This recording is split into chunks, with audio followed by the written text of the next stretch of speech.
Element की basic entity होती है एटम, कंपाउंड की बेसिक एंटिटी होती है क्या होती है? मॉलिक्यूल। तो हम इन तीनों को भी डिफाइन कर लेते हैं, atom, molecules and ions. Atom, molecule and ions. तो सबसे पहले आता है एटम। तो एटम क्या होता है? It is a smallest particle of matter which cannot be exist in free state। Atom कभी भी फ्री एग्जिस्ट नहीं करता है। And responsible for every chemical change. Chemistry के अंदर जितने भी केमिकल चेंजेस आप डिस्कस करते हैं या स्टडी करते हैं, वो उनके लिए रेस्पॉन्सिबल कौन होता है? एटम रेस्पॉन्सिबल होता है। Because atom is a particle which is take participation in the chemical chain. क्योंकि कोई भी रिएक्शन होगी, उस रिएक्शन में पार्टिसिपेट कौन करेंगे? एटम्स पार्टिसिपेट करेंगे। कौन पार्टिसिपेट करेंगे? एटम्स पार्टिसिपेट करेंगे। एटम के रिकॉम्बिनेशन से क्या बनेंगे? एग्जिस्टिंग सब्सटेंस डिसअपियर होंगे और नए सब्सटेंस बनेंगे, है कि नहीं? तो कोई भी केमिकल चेंज होता है, उसके अंदर कौन आपका पार्टिसिपेट करता है? एटम पार्टिसिपेट करता है। और एटम के केमिकल कॉम्बिनेशन से क्या बनते हैं? मॉलिक्यूल। क्या बनते हैं? तो मॉलिक्यूल। तो मॉलिक्यूल को हम कैसे डिफाइन करेंगे? It is smallest particle of substance formed by chemical combination of two or more elements in a fixed proportion। जब दो या दो से ज्यादा एलिमेंट्स, या हम बोल सकते हैं दो या दो से ज्यादा एटम्स, एलिमेंट नहीं बोलते हम, यहाँ क्या बोलेंगे? एटम्स। क्योंकि कंपाउंड के अंदर हम एलिमेंट बोलते हैं, यहाँ हम एटम्स बोलते हैं। तो एटम के कॉम्बिनेशन से आपको क्या मिलेंगे? मॉलिक्यूल्स मिलेंगे। जब एटम्स कंबाइन होंगे तो क्या बनेंगे? मॉलिक्यूल। जैसे देखिए H2, N2, Cl2, O2, ये सारे मॉलिक्यूल्स हैं। एक ही तरीके के एटम के कॉम्बिनेशन से मॉलिक्यूल बने। इसी तरीके से H2O, NH3, CO2, ये जो मॉलिक्यूल्स हैं ये डिफरेंट एटम के कॉम्बिनेशन से बने। कुछ मॉलिक्यूल्स जो है वो सेम टाइप ऑफ एटम्स के कॉम्बिनेशन से बनेंगे, कुछ मॉलिक्यूल्स जो हैं वो डिफरेंट एटम के कॉम्बिनेशन से बनेंगे। लेकिन मॉलिक्यूल का फॉर्मेशन जो होगा वो एटम्स के केमिकल कॉम्बिनेशन से रहेगा। Is it clear? अब तीसरा जो सबसे बेसिक एंटिटी होती है वो होती है आयन। तो आयन को हम क्या बोलते हैं? Radicals. Ion are also known as radicals. तो how can we define ions?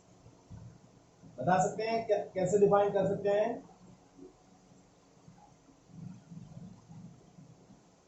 How can we define ions?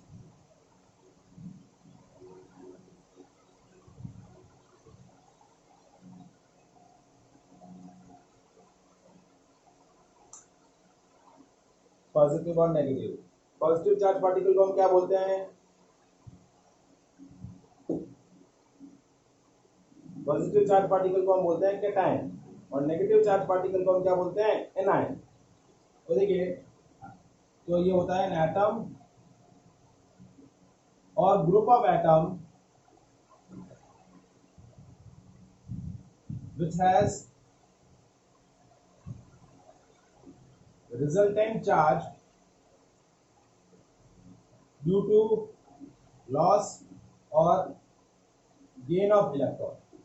कोई भी एटम या group of atom electron lose करेगा तो पॉजिटिव चार्ज हो जाएगा, इलेक्ट्रॉन गेन करेगा तो नेगेटिव चार्ज हो जाएगा। तो ऐसा एटम या ग्रुप ऑफ एटम जिस पर पॉजिटिव या नेगेटिव चार्ज है, तो उसको हम क्या बोलते हैं, आयन बोलते हैं। आयन दो तरीके के होते हैं, एक होते हैं कैटायन और एक होते हैं एनायन। तो जो पॉजिटिव चार्ज आयन है उनको हम बोलते हैं कैटायन। क्या बोलते हैं, कैटायन। और जो नेगेटिव चार्ज आयन है उनको हम क्या बोलते हैं, एनायन। जैसे देखिए sodium ion, potassium ion, aluminium ion, magnesium ion, zinc ion, ये सब कैटायन है। और इस पे देखिए जो मैंने प्लस साइन लगाया है, जैसे ये इस पर +1 वैलेंसी है, इसके ऊपर +1 चार्ज है, इस पर +3 चार्ज है, इस पर +2 चार्ज है, इस पर भी +2 चार्ज है। मतलब वो 2 इलेक्ट्रॉन लूज कर रहा है, या जितना पॉजिटिव चार्ज है वो उतने इलेक्ट्रॉन लूज कर रहा है। एनायन के अंदर क्या होता है, वो इलेक्ट्रॉन गेन करते हैं, जैसे क्लोराइड आयन, ठीक है, hydroxyl ion, bromide ion, oxide ion, ये क्या होते हैं, नेगेटिवली चार्ज आयन, जो क्या करते हैं, ऐसे एटम या ग्रुप ऑफ एटम जो क्या करते हैं, इलेक्ट्रॉन गेन करते हैं, तो उसको हम क्या बोलते हैं, एनायन। Is it clear? तो ये हमने बेसिक डिस्कस किया, जो हम ऑलरेडी पहले भी लोअर स्टैंडर्ड में पढ़ चुके हैं। क्या सॉलिड क्या होते हैं, लिक्विड क्या होती हैं, गैसेस क्या होती है, एलिमेंट, कंपाउंड, मिक्सचर क्या है, एटम्स क्या होते हैं, मॉलिक्यूल्स क्या होते हैं, आयंस क्या होते हैं। इस चैप्टर के अंदर बहुत सारी चीजें आपने कहीं ना कहीं 9th-10th स्टैंडर्ड में पढ़ी हुई है। थोड़ा सा उनको हम रिवाइज करेंगे और उनसे रिलेटेड कुछ और एडवांस टॉपिक जो है वो भी हम डिस्कस करेंगे। यहां तक समझ में आया? अब मेरा नेक्स्ट पॉइंट है physical change and chemical change. तो ये भी आपने पढ़ा हुआ है। तो क्या होता है फिजिकल चेंज और क्या होता है केमिकल?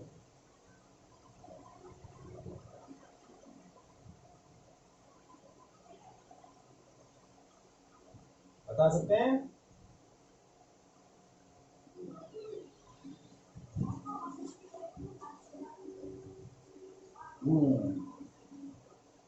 और केमिकल,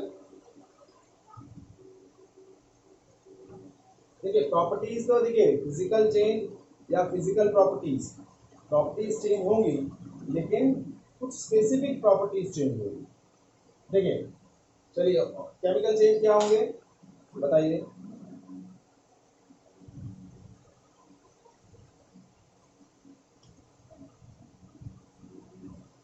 यस, हाँ, धैर्य,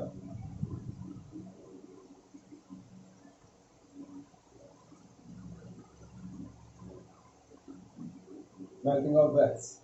Okay, is this physical change or chemical? I think chemical भी है।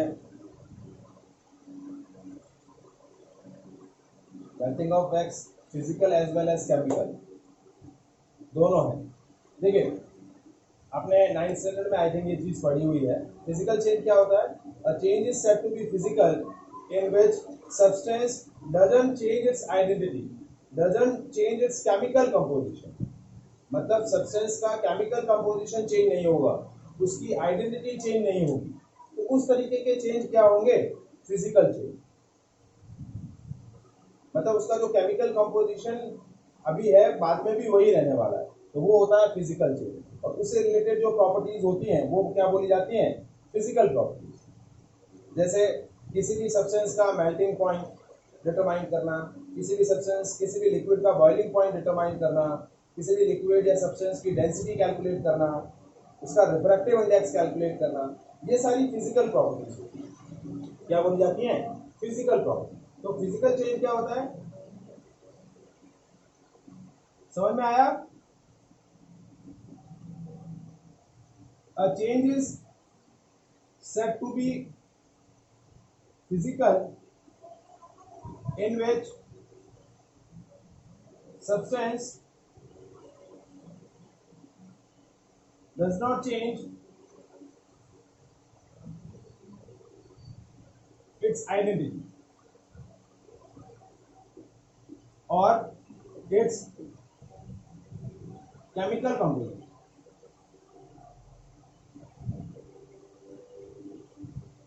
मतलब सब्सटेंस अपनी आइडेंटिटी या अपना केमिकल कंपोजिशन चेंज नहीं करता है, तो वो चेंज फिजिकल चेंज बोला जाता है। उससे रिलेटेड जो भी प्रॉपर्टीज हैं वो क्या बोली जाती हैं, फिजिकल प्रॉपर्टीज। जैसे हम फिजिकल प्रॉपर्टीज में किसका एग्जांपल ले सकते हैं, जैसे melting point and boiling point of a substance. किसी भी सब्सटेंस का मेल्टिंग और बॉइलिंग पॉइंट क्या होता है, उसकी फिजिकल प्रॉपर्टी होती है, उसका डेंसिटी, उसका कलर, उसका ऑर्डर, मतलब उसकी स्मेल कैसी है, ये सारी क्या बोली जाती है, फिजिकल प्रॉपर्टीज, जिसमें हमें, जिनको मेजर करते टाइम हमें सब्सटेंस के केमिकल कंपोजिशन को चेंज नहीं करना पड़ता है, केमिकल कंपोजिशन सेम ही रहता है, तो वो बोला जाता है physical change. Is it clear? और दूसरा आता है केमिकल चेंज। तो केमिकल चेंज क्या होता है, a change is said to be chemical in which substance change its identity or change its chemical composition, तो वो चेंज क्या बोला जाता है, केमिकल चेंज। जैसा कि मोहम्मद ने बताया कि इस तरीके के चेंज में नया सब्सटेंस फॉर्म होता है, क्योंकि जैसे ही सब्सटेंस अपनी आइडेंटिटी चेंज कर देगा, अपना केमिकल कंपोजिशन चेंज कर देगा, तो नया सब्सटेंस बनेगा। तो केमिस्ट्री के अंदर जो भी केमिकल रिएक्शंस होती हैं, जो भी different kind of chemical change होते हैं, केमिकल रिएक्शंस होती हैं, वो एक तरीके के केमिकल चेंज है। और केमिकल चेंज जो होते हैं वो क्या होते हैं, परमानेंट होते हैं, इरिवर्सिबल होते हैं। एक बार चेंज हो गया, नया सब्सटेंस बन गया, उसके बाद हम उस नए सब्सटेंस से वापस एग्जिस्टिंग प्रीवियस सब्सटेंस नहीं बना सकते। लेकिन फिजिकल चेंज जो होता है वो क्या होता है, रिवर्सिबल होता है। क्या होता है, रिवर्सिबल। आपका फिजिकल चेंज जो होता है वो टेम्पररी होता है, जबकि केमिकल चेंज परमानेंट होता है, आप उसको अल्टर नहीं कर सकते। केमिकल चेंज को अल्टर नहीं कर सकते, फिजिकल चेंज को आप क्या कर सकते हैं, अल्टर कर सकते हैं। Is it clear? आया समझ में? Is it clear? ठीक है, अब आज हम यहीं तक डिस्कस करेंगे। नेक्स्ट क्लास में हम कुछ फिजिकल और केमिकल प्रॉपर्टीज सब्सटेंसेस की डिस्कस करेंगे, और डिस्कस करेंगे कुछ इंपॉर्टेंट पॉइंट्स जैसे लॉज ऑफ केमिकल कॉम्बिनेशंस, कि किस तरीके से केमिस्ट्री के अंदर केमिकल चेंज प्रोसीड होता है। कुछ बेसिक लॉज हैं, उन लॉज के बेसिस पे केमिकल चेंज प्रोसीड होता है। तो 5 या 6 लॉ हैं जिनको हम कलेक्टिवली बोलते हैं लॉज ऑफ केमिकल कॉम्बिनेशंस, तो वो हम डिस्कस करेंगे। Is it clear? आया समझ में? यहाँ तक कोई डाउट हो तो बताइए। देखिए, लास्ट क्लास में हमने डिस्कस किया that how to classify the elements, how to classify the matter on the basis of physical and chemical properties.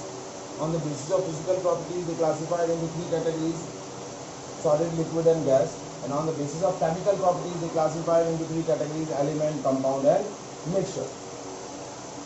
ठीक है, उसके बाद हमने डिस्कस किया what is atom, what is molecule, what is an ion. ठीक है, now today we'll start with this unit with the physical and chemical properties.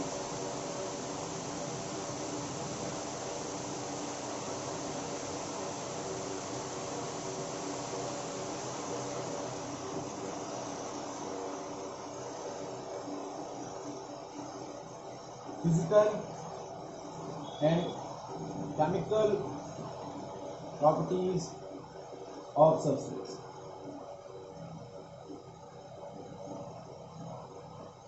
Now, what is physical property of substance? Those property of substance which can be measured by without changing the identity of the substance, or without changing the chemical composition of the substance. Those properties of substance is called physical properties. कैसे हम define करेंगे physical properties को?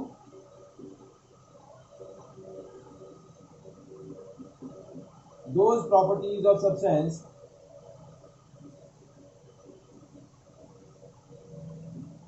which can be measured by without changing the identity of substance और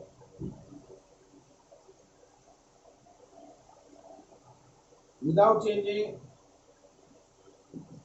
its chemical composition.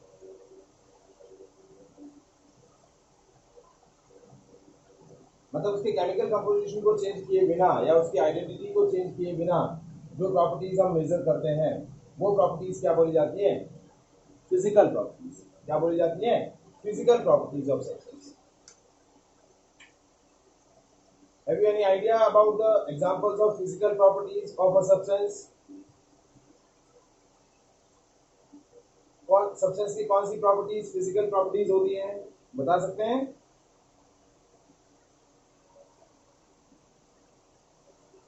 Okay, मास, wait और colour. देखिए, जैसे mass of the substance, फिर weight of the substance, substance का कलर क्या है,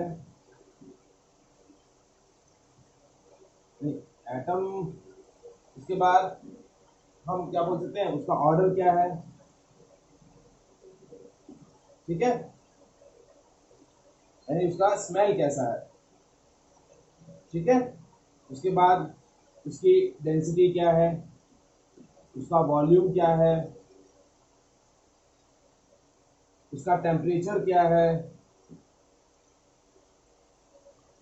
फिर हम और कौन सी प्रॉपर्टी ले सकते हैं कि उस सब्सटेंस का मेल्टिंग पॉइंट ऑफ सब्सटेंस क्या है, यदि आपका सब्सटेंस लिक्विड है तो बॉइलिंग पॉइंट ऑफ सब्सटेंस क्या है। ये सब कुछ मेजर करना क्या बोला जाता है? Physical properties. क्या बोला जाता है? Physical properties. ये सारी प्रॉपर्टीज मेजर करते टाइम हमें सब्सटेंस की आइडेंटिटी को चेंज नहीं करना पड़ता है, उसके केमिकल कंपोजिशन को चेंज नहीं करना पड़ता है। तो such kind of properties are called physical properties. Is it clear? देखिए, density, measurement of density of substance, volume of substance, melting point, boiling point, उसका कलर, उसका ऑर्डर, उसके बाद आप और भी ले सकते हैं, जैसे उसका इलेक्ट्रिकल प्रॉपर्टीज कैसे मेजर होती है, उसका रिफ्रैक्टिव इंडेक्स, इन तरीके की जो प्रॉपर्टीज होती हैं वो क्या बोली जाती हैं? फिजिकल प्रॉपर्टीज, ठीक है। फिर आता है chemical properties. So how can we define chemical properties? So chemical properties of substance are those properties of substance which can be measured by performing a chemical change, by changing the identity of substance, or by changing its chemical composition, or by performing a chemical change, or by performing the chemical change.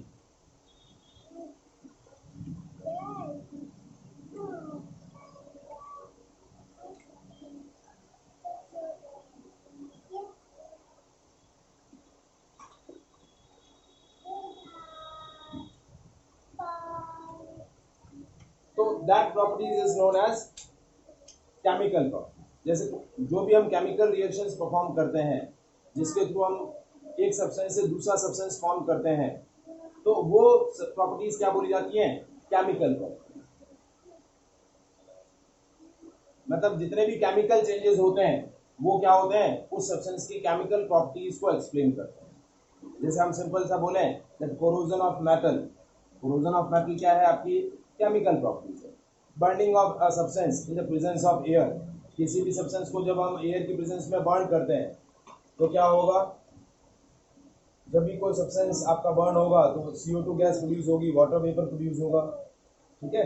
तो that kind of changes are known as chemical changes और chemical properties of substance. Is it clear?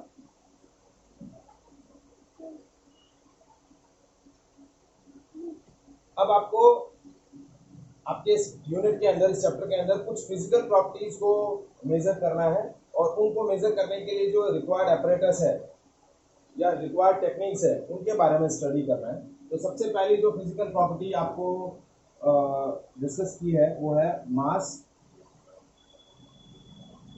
And second property is weight. So have you any idea about